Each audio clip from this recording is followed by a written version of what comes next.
What is up, guys? It's PanjaGames here. I've recently just watched a video by someone called KeemStar.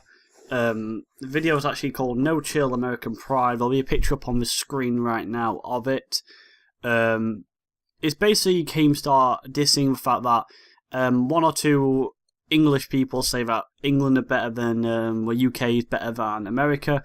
Blah blah. So he goes on into his video talking about how America is the dominant force in the world.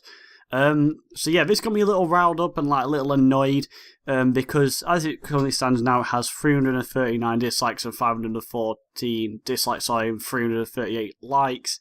My main point is I think he's doing this video mainly for publicity, because any publicity is good publicity in his eyes. So that he's causing a debate that people are going to be talking about, people are going to be chatting to each other, aka gives him channel some more viewers, I guess. Which is a little scumbaggish, a little scummy, I'm not going to lie.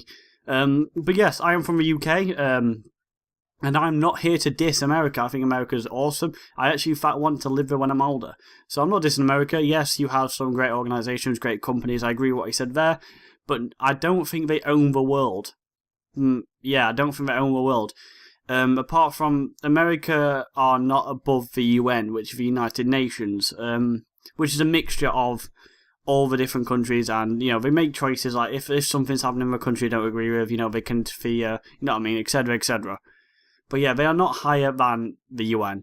And they're obviously like, he goes talking about in his video about how they stole the English language and made it better, and they were better for it. You didn't steal the English language, actually. If you look at history, and if KeemStar ever did history in his school, he would have known that the UK was the founders, well, one of the founders of America.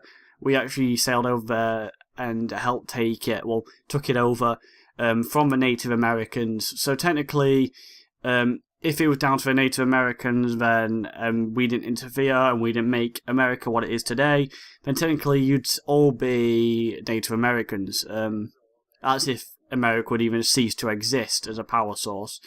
Actually, it was us and Spain which invaded the US, and then obviously the Civil War, etc., etc., etc.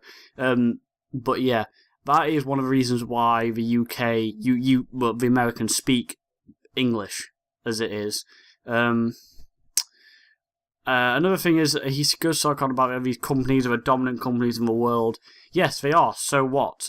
If you look at them, they also have headquarters within the UK as well. Yeah, you look at Facebook, you look at Google, you look at Microsoft, you look at Mac, whatever. They're all Americans, but they also aim their market at Europe. So Europe is one of the main powers. England don't see ourselves as a power source themselves. Like, we don't see ourselves as a pride. We used to have the British Empire, but that we gave it all back because obviously that's how times change. Like, if we were to stick we would talk about Vietnam, but we don't. And I'm not going to talk about Vietnam. You got beat by a bunch of farmers, but that's the point we could make. I'm not saying I back up that point because I don't believe in violence or wars. And fair enough, you had to help us in World War II, but that's it. We are your brothers in arms, and technically, because whatever war you get into, we are like bound to help you in that state. Same with if we get into a war, we are bound to help you. So I don't think it's a battle of who's better. I think it's a battle of how well do we work together. So that's my point. You might not agree with it, you might agree with it. End of the day, sure, your views. This is just my view. I think KeemStar was wrong to put this video up, but again, I think he's only doing it for publicity. So there you go. This has been boy Panja, and I'll see you all next time. Goodbye.